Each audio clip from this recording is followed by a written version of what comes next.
The worst experience as a real estate investor is when you actually have to go through with evicting somebody from their house.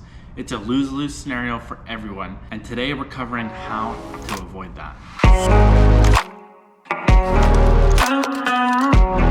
So welcome back. If you missed our last two videos, we're in part 3 of our 3-part series on how to manage your rental properties. So in the last 2 videos, we covered how to pre-screen your properties and how to manage your tenants once they're in place. And today we're diving into the topic of eviction or getting your tenants out once they become a problematic tenant. So unfortunately, even if you do all of the steps in pre-screening and managing your property right, you still might get a bad apple or bad tenants who turn into really problematic tenants that you need to either evict or get them to leave. But regardless, here are 5 ways to get them out of your property if you're having issues with them. Number 1, and this is my most recommended and actually the most common that occurs. Aside from what you see in the news, this is the most common way that people leave properties when they are being problematic, and that is not renewing the lease. So as a landlord, if you had a fixed period, which is often a year, you probably had that, you didn't even know. It's often a full year as a fixed period lease. You can not renew the lease. You just have to give them proper notice. Proper notice in Winnipeg right now is 3 months ahead of time. Keep in mind it's 3 full months. So if the lease ends end of June, you need to let them know for all of June, all of May, all of April, which means you need to let them know in March before April 1st that they need to move out of the property, that you will not be renewing the lease. Often tenants will understand. Sometimes they actually might want to move regardless, right? And so this is the easiest way and always the first method that you should try. Unfortunately, if you get to this scenario where you need to evict tenants, there are a number of reasons that you can evict tenants that you can deploy to get them out of there. Now, I will say that evicting is actually my last resort. I have a couple of other tips that we're going to talk about yet to avoid getting to that eviction process, because it really drags it out and it's a lose-lose for everybody. It's not fun. I will say the eviction process in Winnipeg is not as bad as other parts of Canada because our courts aren't so backed up like they are in Toronto or Vancouver. And so you don't get those 9-month evictions like you get there, right? Here it's pretty reasonable actually. The reasons you can evict are for not paying rent, for unreasonable damage, so damage that goes beyond what we call wear and tear. Now that's sort of ambiguous because it's meant to be. A breach of the agreement, if they've breached something in the lease agreement. Notice of sale, have sold the property and the new people require the tenants to be out. A notice of occupation, if you or a family member plan on moving into the property. A notice of renovation, if you plan to do extensive renovations that would deem the place unlivable for a period of time. Now, keep in mind that for the notice of renovation, you actually need to prove that you did renovations and the tenant gets first right of refusal once the renovations are done. Usually, unless it's somebody who's extremely petty, they're gonna be living somewhere else, and so they're gonna refuse your place regardless. If you are moving into the property or a family member is, you need to actually prove that you had intentions to move in. Now, lots of the people that use this, they just say that they're planning to move in. They almost always aren't because they're living somewhere else. They just use that to get the people out of the property. But you actually need to prove that you were planning to move in or had somebody planning to move in. Now, I'll leave that up to you to be creative on how to get that done. Again, I think this is really sort of an underhanded way to go about it, and there are other methods that I would try first. If the tenant is not paying rent, becomes automatically a court issue. Here in Winnipeg, the government actually steps in and helps the tenant out pay their past rents, and it'll go to you as the landlord. If there is damage to the property, that's going to become a potential lawsuit.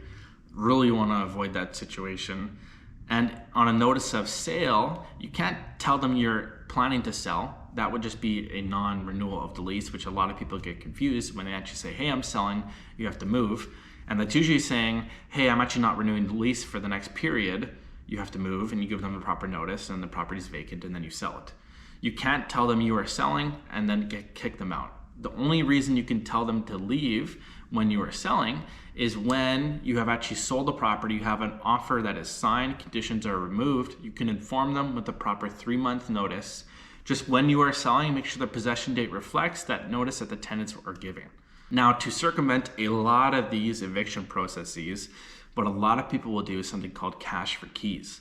And that is where you actually offer the tenant cash or money to void the contract, right? And so you will often say, we'll say $1,000 to say, I will give you $1,000 to move out at the end of the month and forgo your tenant's rights. And often people are actually willing to jump on the money because they would rather have the money and go live somewhere else than live in your place and not get the money and then have to go live somewhere else anyways. It's net money to them.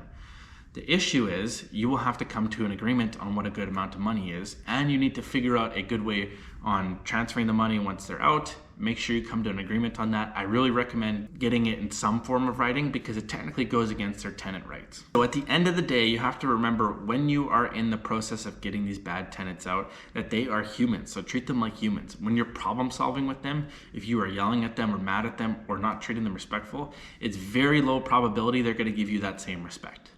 Right? And so you don't want people to take advantage of you. You still need to be firm, but you also need to be fair, right? And so we've said that in the other videos, you want to be firm but fair, or you want to be professionally empathetic. And so at the end of the day, if you're dealing with tenants who are not paying rent, you need to figure out the source of why they're not paying, right? Maybe they get paid on the 15th and the 30th, and they don't get paid enough to cover the rent on the 30th, and they're spending all their money on other stuff on the 15th. Maybe you can work out bi-weekly payments so that half of the rent comes out on each check.